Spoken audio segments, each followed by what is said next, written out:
'Cause it's time for me to lose in my life. I found only time will tell. I will figure out that we can, baby, we.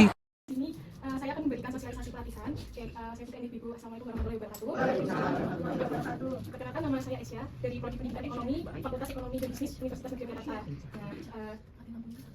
Nah, jadi tentang bisnis kewirausahaan, gimana cara memasarkannya melalui online, media online lewat Instagram atau Shopee atau gitu. Jadi saya akan memberikan sosialisasi pelatihannya itu. Oke. Nah, ini topik bisnisnya ada tentang brand, misi, target, dan keuntungan. Nah, ini apa sih itu pemasaran digital? Pemasaran digital itu strategi pemasaran yang menggunakan internet, dan teknologinya pemasaran digital itu untuk bisnis itu karena kan zaman sekarang kan semakin berkembang lebih cepat ya Bu, beda dari zaman-zaman dulu. Maksudnya sekarang kalau jualan itu lebih efektif online juga, maksudnya kalau dulu kan belum ada lewat online, sekarang udah ada Shopee, ada TikTok tuh, makanya pentingnya pemasaran digital itu. Nah, karena persaingan semakin ketat juga, lalu ada perubahan perilaku konsumen yang lebih sering berbelanja melalui online, tuh, makanya sosialisasi ini. Nah, ini kan ada statistik pentingnya ini, pengguna internet di Indonesia ini lebih dari 210 juta pengguna online tuh ya di tahun 2024 ini. Nah, lalu konsumen online-nya 80% konsumen itu mencari produk atau jasa melalui internet sebelum membeli. Jadi kan Ibu, ada yang sering cekot-cekot barang lewat Shopee gitu, atau kalau di rumah gabut gitu tiduran scroll-scroll HP, lihat TikTok, lihat Shopee gitu. Bukan makanya sekarang apa-apa lewat online gitu Ibu. Lalu potensi pasar digital ini, e-commerce di Indonesia ini terus berkembang dengan transaksi mencapai miliaran dolar per tahunnya. Oke, next. Nah, di sini saya akan menjelaskan manfaat pemasaran digital untuk UMKM. Manfaatnya itu efisiensi biaya dan waktu, lebih hemat waktu. Ibu bisa jualan dari kapanpun, dimanapun. Bisa jualan sambil di rumah aja. Terus efisiensi biaya itu tidak memerlukan sewa lahan, listrik, atau membayar karyawan-karyawan. Itu kan kalau lewat online, hematnya di situ. Terus dapat jangkauan pasar yang lebih luas. Jadi kalau misalkan jualan offline atau jualan di toko itu kan hanya yang sekelilingnya aja tuh ya. Kalau misalkan online kan ke semua kota itu tahu, bisa akses lewat situ, terus seluruh Indonesia itu bisa tahu. Nah, terus interaksi yang ketiga ada interaksi dengan konsumen melalui media sosial atau dan email dan lain-lain itu. Terus lalu yang keempat, ini manfaatnya ini meningkatkan kesadaran merek. Jadi merek-merek baru, merek-merek brand lokal itu kan semakin terkenal tuh kan karena promosinya juga tuh kenceng di media sosial tuh ya Ibu. Terus lalu yang terakhir ada potensi viral marketing. Nah, yang sukanya ngonten ini kan konten kreatif memiliki peluang untuk dibagikan secara luas. Nih, kalau ibu-ibu juga suka ngonten gitu, ngonten sehari-harinya atau ngonten masak itu. Ngonten masak, ngonten nanam gitu kan. Sekalian ngonten nanti sekalian untuk endorsan, siapa tahu sekarang kayak gitu lewat TikTok itu bikin konten sambil siapa ada gaptek Mbak. Gimana Bu? Bikin akun TikTok? Bisa. Nah, itu lain nanti dijelasin. Lalu ya. Terus lanjut, nah di sini tuh platform pemasaran digital untuk UMKM ini itu melalui media sosial. Ini ada Instagram, lalu ada TikTok, nah lalu ada Facebook, Marketplace itu, lalu ada WhatsApp bisnis. Kalau lewat Instagram tuh kan nanti bikin akunnya, terus tinggal posting apa-apa gitu, terus buat konten menarik, tuh caranya biar viral gitu. Terus kalau misalkan TikTok juga bisa, tinggal bikin akun TikTok, terus jualin apa yang mau dijual, terus bikin video-video iseng-iseng, siapa tahu FYP. Tahu kan bahasanya FYP Ibu, dia viral, dilihat orang-orang meluas gitu. Terus kalau Marketplace Facebook itu yang gampangnya itu paling gampang, biasanya bapak-bapak ibu itu sudah pada tahu Marketplace Facebook, itu jual barang bekas, jual makanan tuh biasanya banyak ya di Facebook Marketplace, terus bisa jual barang bekas sepeda apa-apa itu banyak yang nyari lewat Marketplace. Boleh tapi Mbak, itu boleh kok pakai Shopee ya. Boleh, dagangan ini cari itu loh Mbak. Iya, bisa Bu, bisa. Aku bikin daftar. Bisa itu juga di Shopee banyak itu juga ya jualan soal jelly itu. Terus kayak frozen hutan itu banyak. Soalnya kalau biasanya kalau sekarang ya Bu, kalau misalkan yang pada jualan di pinggir jalan kan buka stand-stand itu, misalnya jual risol goreng itu tuh mereka biasanya ngambil dari Shopee. Jadi tinggal goreng, mereka nggak yang buat gitu. Pengalaman dari teman-teman saya biasanya ambilnya dari Shopee. Jadi kayak misal yang stand bazar puasa kan biasanya kalau Ramadan itu kan banyak kan yang pada jualan stand-stand itu. Tuh mereka tuh biasanya cuma pakai frozen. Tuh, nah frozennya nyari di Shopee. Tuh makanya. Nah. Yuk lanjut. Nah ini ada yang marketplace, ini ada Tokopedia, Shopee, Lazada, Zalora, Bukalapak, Bukti, ini banyak ya jadi kalau mau jual lewat mana aja tuh udah banyak sekarang aplikasinya. Tokopedia pun banyak orang yang pakai, Shopee apalagi itu. Terus nah ini sebagai contoh, ini saya sendiri, saya kan nah ini kan kebetulan ada barang antik atau lukisan gitu, ibu saya jualin lewat marketplace. Jadi saya sering mengupload iseng-iseng aja kayak di rumah ini lukisan, saya foto terus saya jual lewat Facebook. Yang boleh coba. Ada di foto-foto. Ini enggak apa-apa, Budi. Sama lagi bojo kono sing nyang. Enggak parah.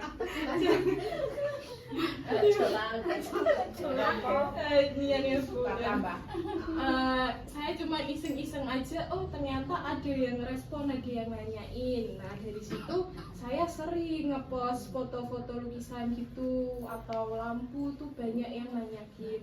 Terus kayak nanti habis dari marketplace ini minta nomor saya, terus pindah ke WhatsApp, di telepon, terus nanti kalau misalkan saya juga pelanggannya nggak cocok, saya bisa kayak nawarin barang lain, saya kirim barang lain, terus siapa tahu minat gitu.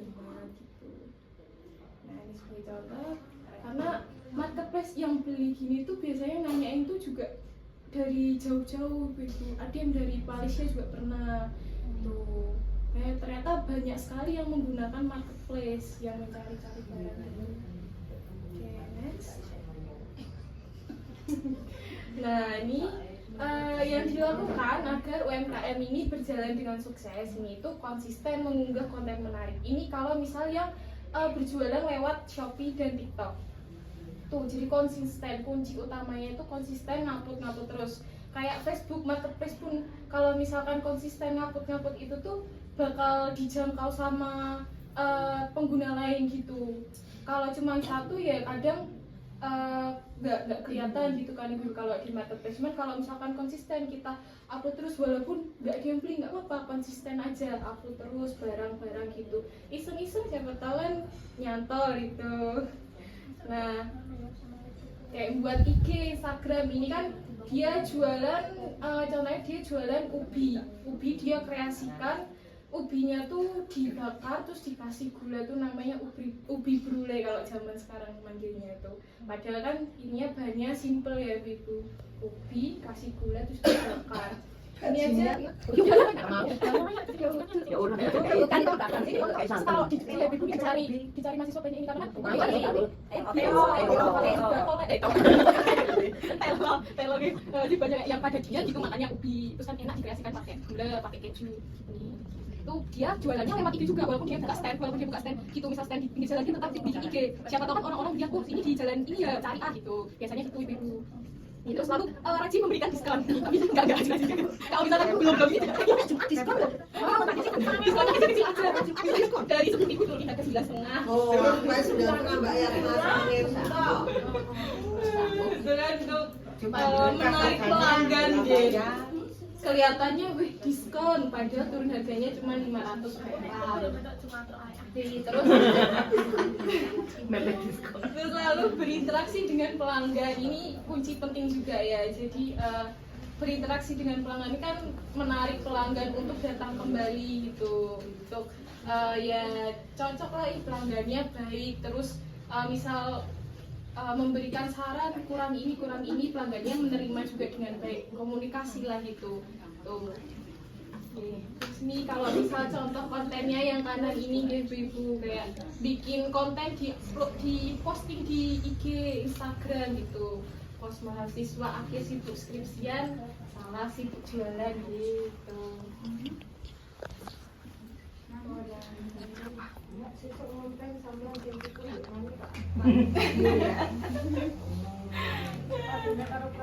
Promosi. Nah itu lalu ada masih bingung gimana memulai pemasaran digital, gimana masih bingung. Nah ini di sini dijelaskan langkah memulai pemasaran digital itu yang pertama identifikasi target pasarnya dulu. Mau jual buat siapa sih, target pembelinya itu siapa. Itu misal kalau mahasiswa, target pembelinya mahasiswa ya jual yang biasanya dicari mahasiswa, yang dibutuhkan mahasiswa, misal kayak apa makanan gitu, makanan yang kayak ubi tadi, ubi di apa namanya, dikreasikan jadi ubi brulee gitu. Terus kalau misalkan target pasarnya ibu-ibu gitu kan, bisa jualan kerudung atau jualan baju itu. Terus pilih pasir.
Ooh.